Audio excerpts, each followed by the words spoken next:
साधु संत महात्मा जो होते हैं वे अमृतत्व को प्राप्त किए हुए होते हैं। अमृतत्व मेरे अमृतत्व को प्राप्त किए हुए साधु संत महात्मा अमृत को प्राप्त किए हुए होते हैं, अमृत से छके हुए होते हैं, अमृत का पान किए हुए होते हैं। अमृत पान कर वे परम तृप्त हुए रहते हैं, छके हुए होते हैं।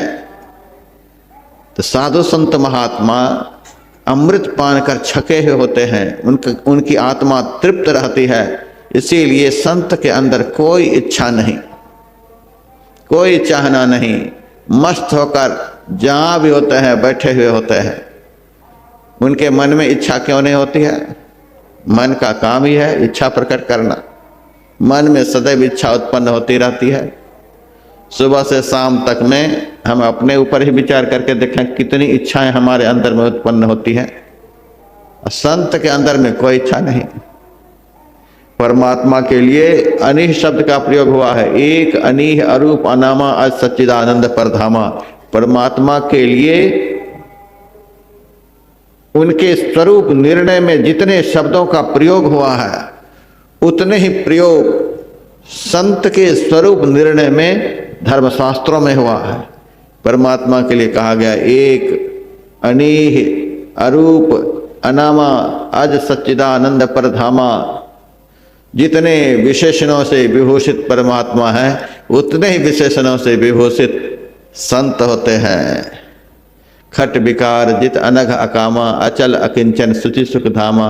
अमित बोध अनीह मित भोगी सत्य सार कवि कोविद जोगी। संत के लिए भगवान ही कहते हैं अनीह।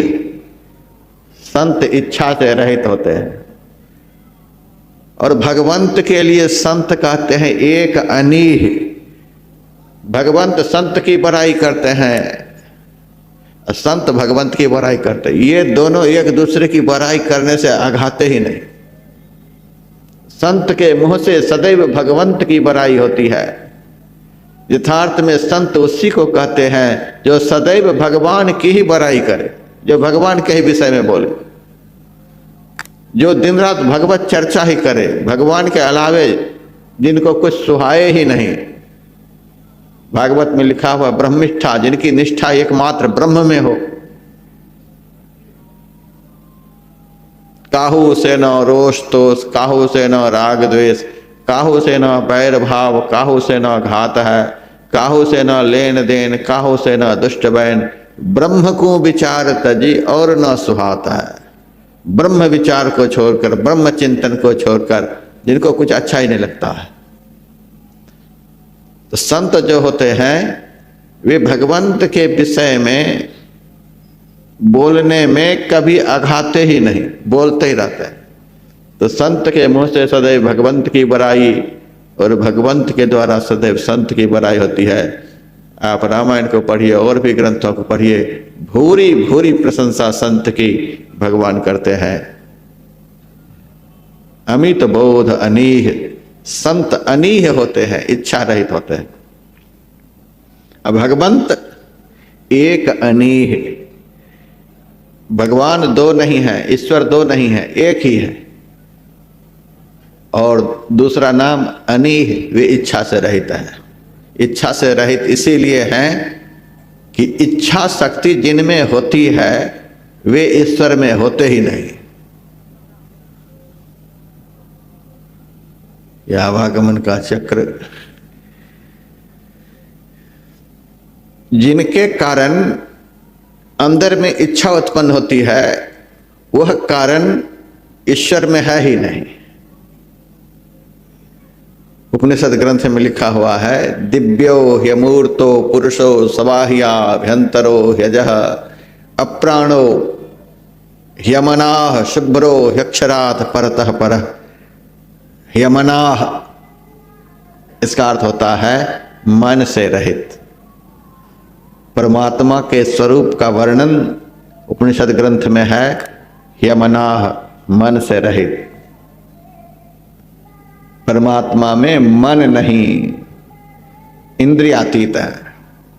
अगम शब्द का प्रयोग है, अगोचर शब्द का प्रयोग है। इसका मतलब होता है मन नहीं, इंद्रियां नहीं, मन में ही इच्छा उत्पन्न होती है।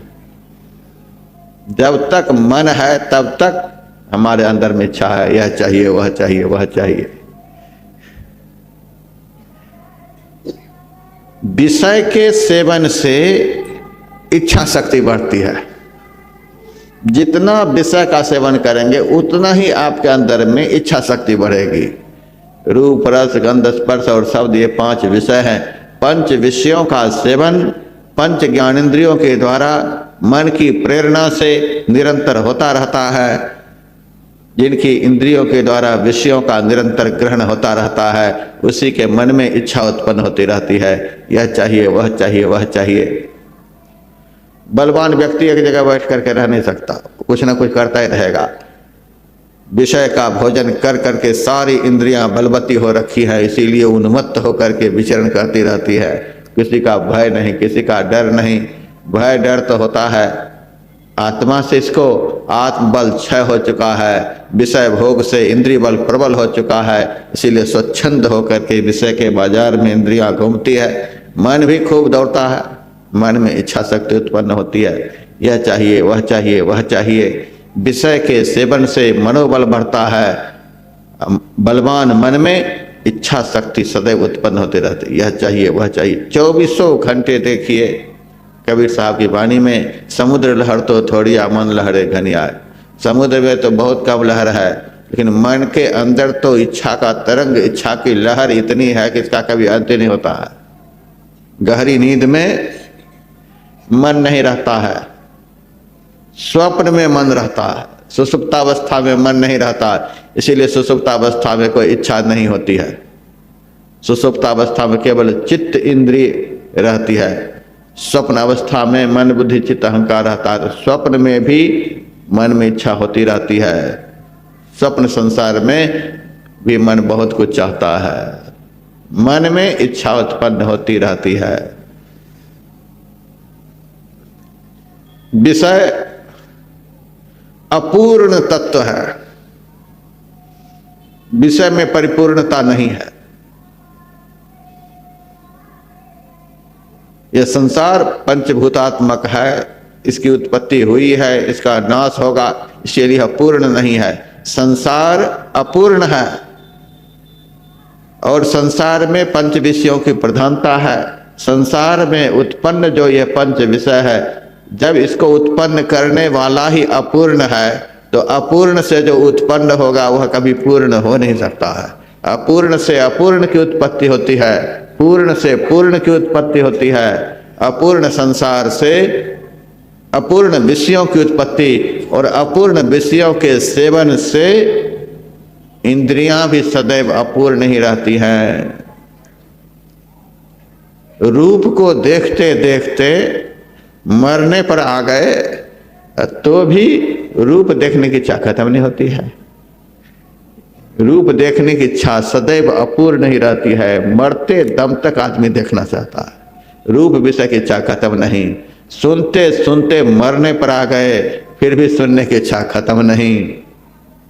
बोलते बोलते मरने पर आ गए, फिर भी बोलने की इच्छा खत्म नहीं।